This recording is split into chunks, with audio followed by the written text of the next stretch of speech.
Well, hello, everybody. Good afternoon. Great to meet everybody on this channel. Today, I have the great pleasure to having a session with Jerry Libbin, who is the current president of the Miami Beach Chamber of Commerce and long esteemed associate of ours. So, in on RDS Team, you already have come to know us to be a company in the market for that was recognized as a Fortune 5,000 company for fast growth, and we have many relationships like the one that we have with Jerry and the Miami Beach Chamber of Commerce to be thankful for. So, that long introduction. So, Jerry, how are you doing today? Doing fantastic, Gustavo. It's a pleasure to be with you and part of the show today. I appreciate it. You look great, by the way. And, Jerry, share with me and with South Florida a little bit about yourself and your education, your passions, and what has brought you to be in charge of the Miami Beach Chamber today. Well, it's first of all, I've been now the president and CEO of the Chamber for the past 13 years. But a little about myself. I'm married. My wife Raquel is Dominican. She and I got married in 1986. Nice. So it's been now 36 blissful years.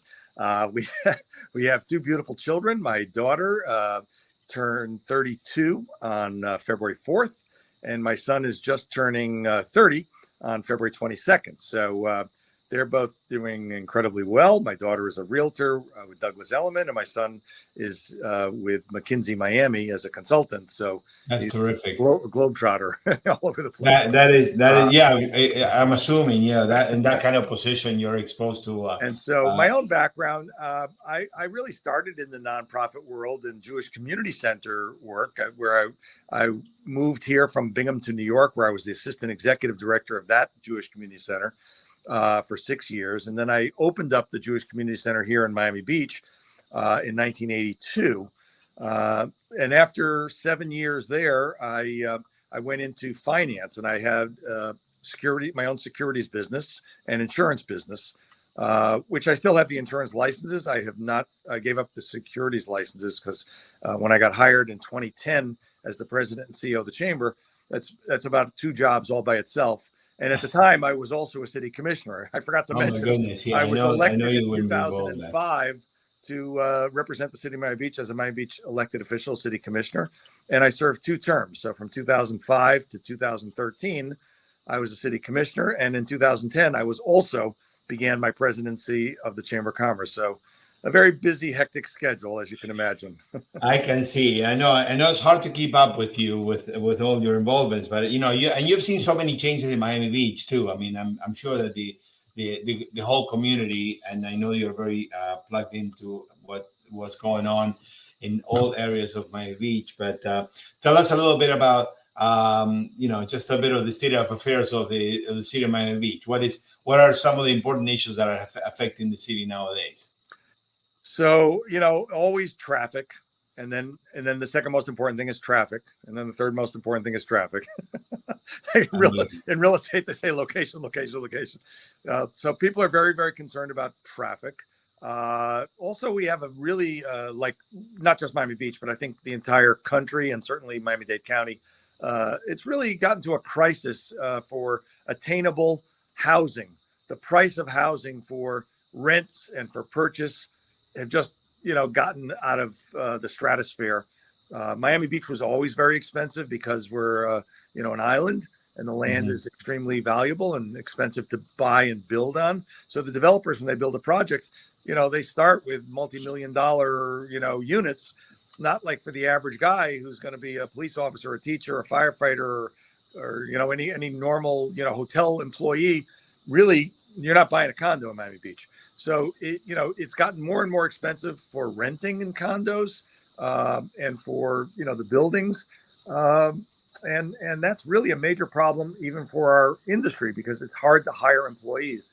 When you think about, there was an article a couple of years ago talking about a woman who was a housekeeper at the Fontainebleau. I don't know if you remember the story. I think she lived in Hialeah, and she had to get up at 3 a.m. every day to take the first bus, which took her to downtown to transfer to a second bus, which then took her to Miami Beach to take a third bus so she could be at the Fontainebleau to start her work shift at 7 a.m. And then she worked until like 5 o'clock and had to do these 3 transfers, not getting home till probably 8 or 9 at night to make dinner for her family, and then start all over again, getting up at 2 o'clock to do the buses again. So, and that's for probably like a $15 an hour job, to make beds. So it doesn't work. Restaurants are having a very difficult time, hiring dishwashers and waiters and waitresses. Used to be 3 and 4 people could share an apartment on Miami Beach, and maybe it was a $1,800 or $2,000 2-bedroom apartment, and they could all scrape by. And now that 2-bedroom apartment is like $3,400, and you can't make it if you're making under $15 an hour, even who knows at whatever salary. It's very expensive. So housing is a problem, traffic is a problem, but we are blessed. Miami Beach is still the cat's meow. People from all over the world would give, their life savings. They save up to go to Miami Beach for a week and think, wow, when can I come back?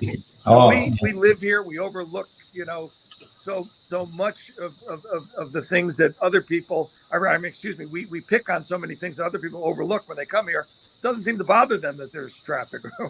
That the hotels are expensive. Well, there's only one Miami Beach, and we've all known we've grown to have it in our backyard. But for people all over the world, this is like really a dream spot, and we're very privileged to be here. And Gustavo, you asked me, if you asked me what's changed. So back in the early and mid '80s when I got here, you could honestly say that there were really seasons.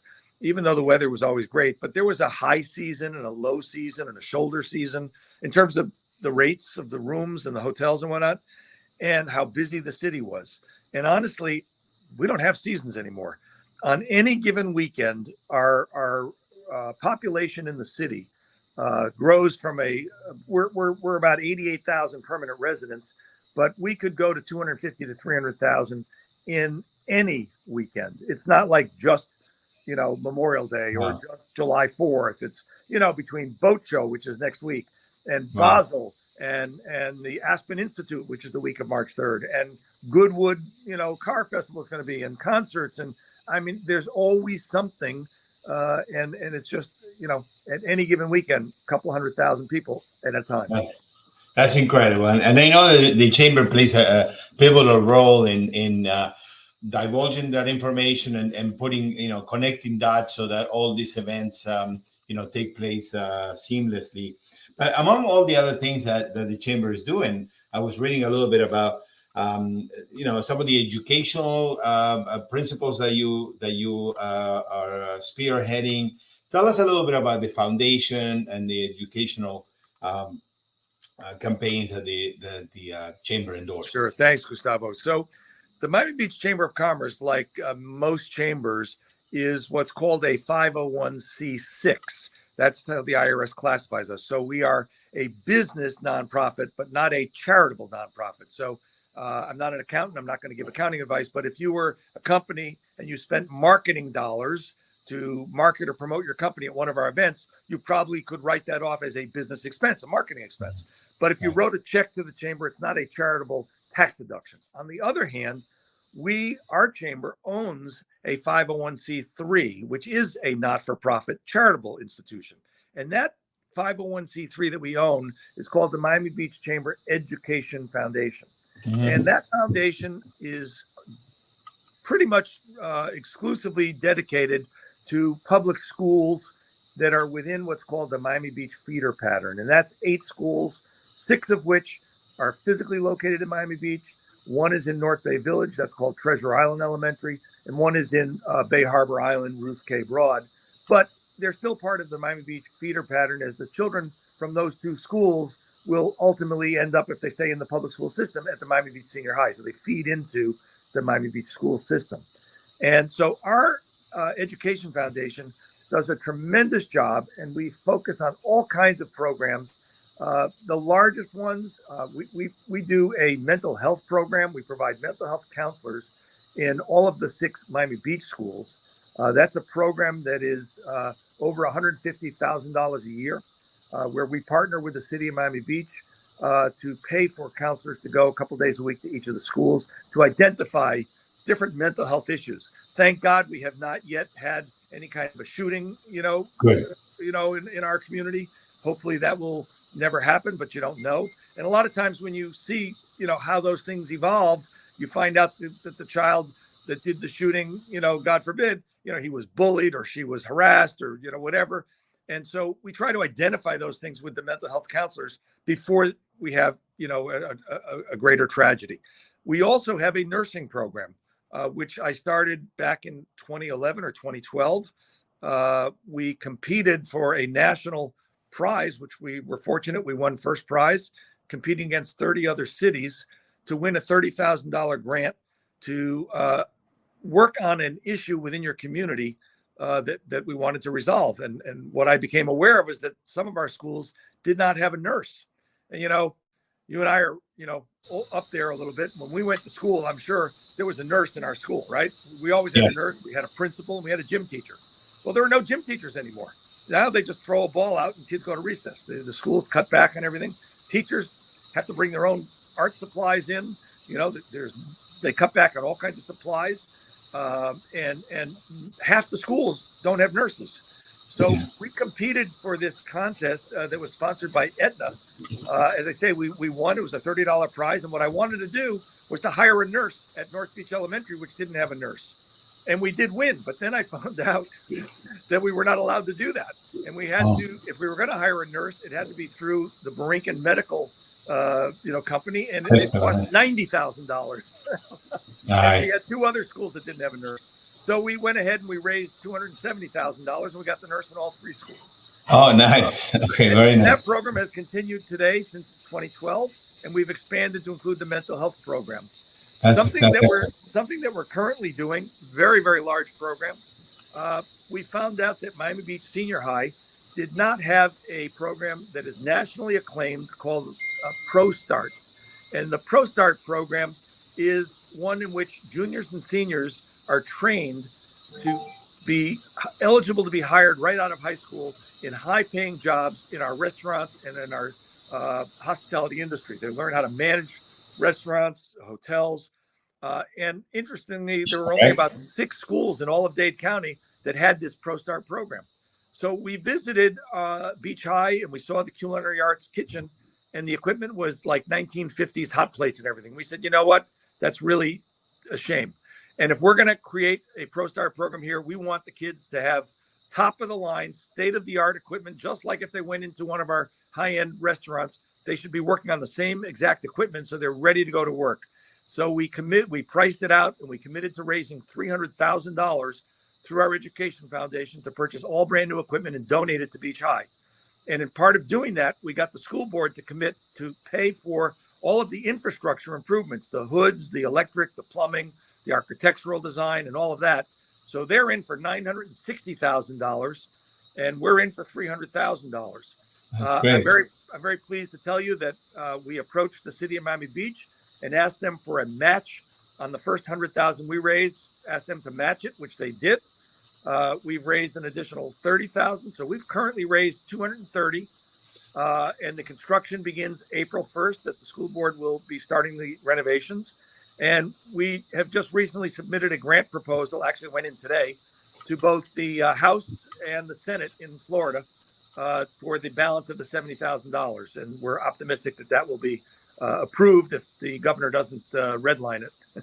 Well, that is a terrific effort. And it goes right along what you were talking about, educating tradesmen in the hospitality industry to serve the community that visits Miami Beach. So and I'm sure many of them are Miami Beach residents. It will help tremendously to acquire those employees working in local jobs, being properly trained and working well. You touched upon a couple of things that I also wanted to share with you. When we talked about the educational foundation, and I know all the good that you guys are doing, we try to do a little bit of good as well. We actually currently have a campaign in which we will fundraise. It's not a fundraise, I should say. It's a donation of painting kits for children, and this we call the Keto Paints. And if my assistant can put the link to the website, that's something that would definitely love to share information with you and with all the other members of the Miami Beach Chamber, in which anybody, it could be a mom, it could be somebody involved with the school, they can submit the request for a donation, and we will donate in our website. There you go. Thank you. For that, it's just a very simple form. We also have a foundation, very much like your, like it's not a 501c, but it's a foundation. Mm-hmm. And so what we ask for is, the name of the organization, some of the reasons why you would want that donated. Then one of our representatives will bring these painting kits. These are painting kits that are very neat because we call them, they don't make a mess. So the pencil, the brush in itself has the water, so the kids can paint different colors and encourages creativity for all the children. And that's something that we're willing to, again, we're doing that as well to give back to. Well, that's really beautiful, Gustavo. And if you would like to partner with our foundation, I'm sure I would have, willing takers in our elementary school grades. We've got 6 of those schools that are elementary, and you just tell me how many you want to donate. We can pick one school, one grade. It could be third grade, second grade. Okay, so this is a perfect conversation to have, and make sure to share all the rest of the information with you. And again, the website and that what we're looking is for people like you, like-minded, to help us spread out the message. I'm a huge believer that if you do good will come in return. And every opportunity that we have to get involved in a cause to help others, we do so. So, Jerry, you and I have met quite a few years ago, but I wanted to kind of talk a little bit about that relationship that we've developed over the years. And I know, sometimes I'm embarrassed to bring it up, but ultimately, we've been servicing the Miami Beach Chamber of Commerce, and I think you probably better tell the story a little bit better than I do. Gustavo, it'd be my pleasure, because you really have been a hero for me personally. I have to say, I mentioned that I'm now 13 years here at the Chamber of Commerce, and I was hired in March of 2010. And I was a city commissioner at the time, as I also said. So it was a very hectic time. And when I first got hired, our gala, which is our biggest event of the year, was scheduled for May 10th. I still remember, because I'm like, oh my God, I'm hired, March 10. And I'm 2 months later, we have our gala. Yeah, a big event. And they'd only sold 40 tickets. I'm like, oh my God, the budget was to sell 400 tickets. And one of the honorees still hadn't been picked. And I'm like, oh my God. So all I had time to do was to work on that gala.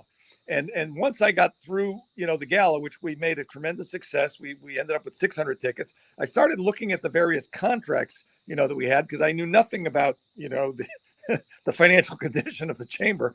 And I saw that we had a contract with the company that gave us our copiers, and we were paying about, I don't know, $1,200 or $1,300 a month for 2 copiers. And I thought to myself, that's like a mortgage payment. It's like 2 car payments. I said, oh my God. And I don't remember if you had reached out to me, or I'm not sure how we met. I believe that we ran into each other at a BNI meeting, which was a BNI great meeting. And you came over and you said, let me take a look at what you have. And you were an absolute godsend. You were literally the first business connection that I made here at the chamber. And you were so tremendous. You basically said, listen, here's what I can do for you. And you said, these machines, one is due back. The lease comes off like in, 18 months. You have to hold on to that for 3 months. Then I'll take it and I'll store it for you. And when it's time, I'll pay and I'll ship it back to whoever it was from. The other one I can take now, and I can ship it back in 3 months. In the meantime, don't worry. I'm going to give you 2 beautiful refurbished machines that are much better than what you have. And you charge me, like, should I say?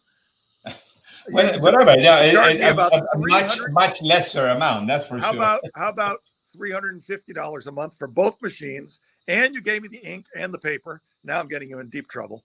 No, it's no trouble at all. We love to share good experiences, and obviously very kind of you sharing it with us and an audience, because ultimately many times when it comes out of a customer or a person that has been benefited from from RDS, it is a much better message. But Well, I I, think I that can absolutely say that, just given the numbers that I gave you, and it's now 13 years, that you have saved us over $100,000 in the time of our relationship, over 100,000, because it went from about 13,000 or so a year to about 4,000 a year. So 9,000 a year times 13, whatever that is, it's a lot of bananas that you saved us. Thank you it's a so big very, very number, much. and for us, this doing this conversation sometimes help us convey the your word to others that we can help, and I always say it's never a guarantee. Let's take a look, let's analyze, let's find out in what areas we can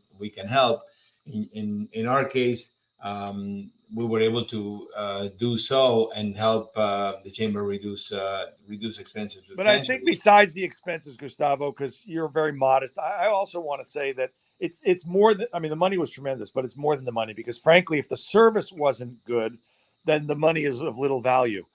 Anytime we've had, and there are very few issues we've ever had, but when we do have an issue, you send people out, they take care of it. I think once you change the machine for us, but uh, you know, they're right on the spot if there's an issue. But the fact that we have two machines and they do everything, they staple, they collate, I mean, it's tremendous. Can't say enough.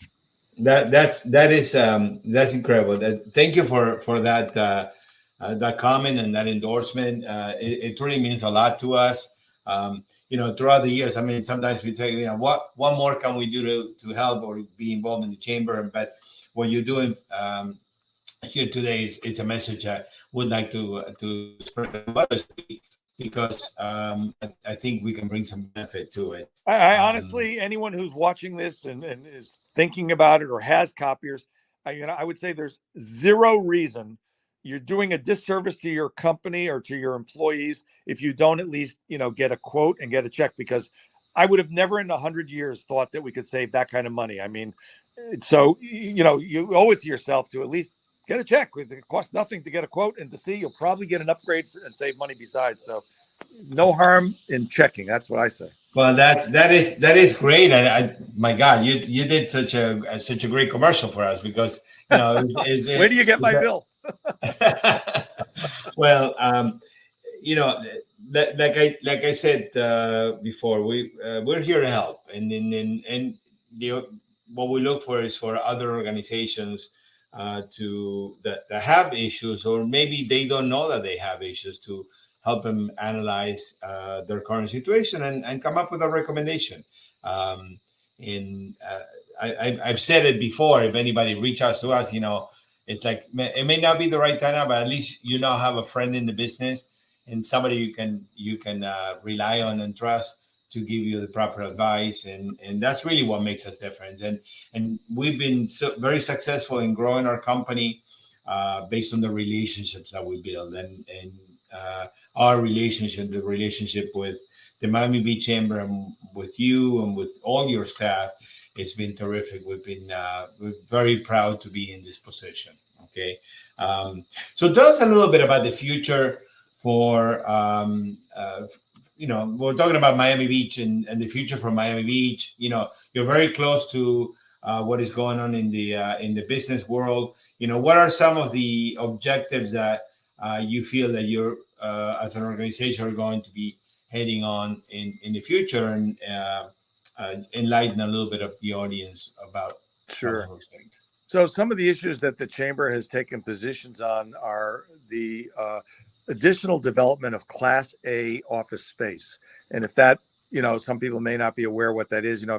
If you're looking at new construction, high-end companies that are moving to Florida from New York, New Jersey, Connecticut, California, they want to have high ceilings, at least on the ground floor, maybe 20, 30-foot ceilings.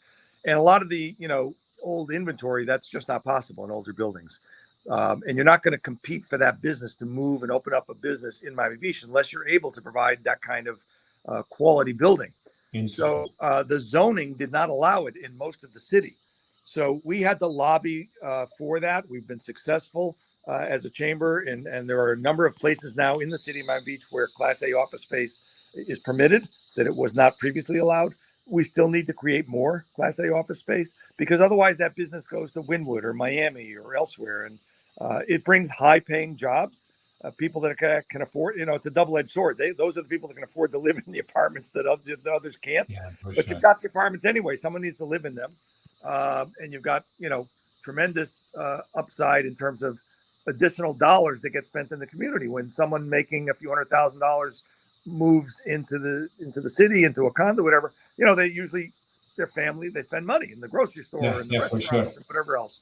So continue. So you have to have the buildings. You also have to have the infrastructure, right, to support that, and all to support the latest and greatest communication, internet speeds and whatnot. Right. But we've also, specifically been working on enrichment in the way of cultural attributes in our city. Years ago in 2001, we were supposed to have the first Art Basel in Miami Beach. And that was when we had the 9/11, tragedy, and it got canceled. So the first year really ended up being 2002. All the money from Art Basel had already been planned and spent. And so they lost. It took like 3 years before they actually even broke even to make up for all the money they lost with no show in 2001. Wow. But people had considered Miami Beach and Miami, frankly, as a cultural wasteland. But I think there was a seminal moment when Art Basel, decided to renew for 5 more years. And then we had the PAM Museum open up downtown. The city of Miami Beach and the Frost Museum, the Adrian Arsh Center about 25 years ago. And the city of Miami Beach, under the leadership of our current mayor, Dan Gelber, and all of the officials, have really been dedicating themselves to finding more and more ways to enhance our cultural institutions in Miami Beach. We want to be known as a place where people can come and live and work and play, and not just come and visit and leave. There has to be something more than just go to the beach and party and drink all night. That's all fine. Not against any of that, but you need the family things. You need the cultural things. And as a community, we, by over 66%, voted to pass a bond issue for $139 million of cultural bonds. And these dollars will all be spent to give significant upgrades to the various cultural institutions we have: the Bass Museum, the ballet building, you name it, the North Beach Band Shell, the Byron Carlisle. So all of the cultural institutions are getting many millions of dollars to either provide new programming or substantially upgrade facilities that they have that are in need of upgrade. So, we really are on the cusp, and I think already over the hill, over the corner, of being recognized globally as a wonderful city for cultural and entertainment as well. That is excellent. Such a great rainbow of cultures that we have in Miami Beach, and now we will have them also represented and create really a home. That's what city attracts and maintains people by the cultural events that they can offer. And I'm glad that you're doing all those things. Jerry, I promised to take just a few minutes of your time. I didn't want to take all day. I know you're a busy man. And I want to thank you again for joining this RDS Talks. Like I told you, it'll be nothing more than a conversation. Your endorsement has always been a motivator for me, and a motivator to do better and to do better for others. And I'm very pleased of having accomplished that with the chamber. So I wanted to. We're going to put a couple of links in there and make sure that there's a link to the chamber, and so that people can really find out more about the chamber and about some of the programs that it offers. And we would like to ask anybody doing business in Miami Beach, or thinking about doing business in Miami Beach, or in the general, to reach out to the Miami Beach chamber, where they're going to find an organization that is really there to support them.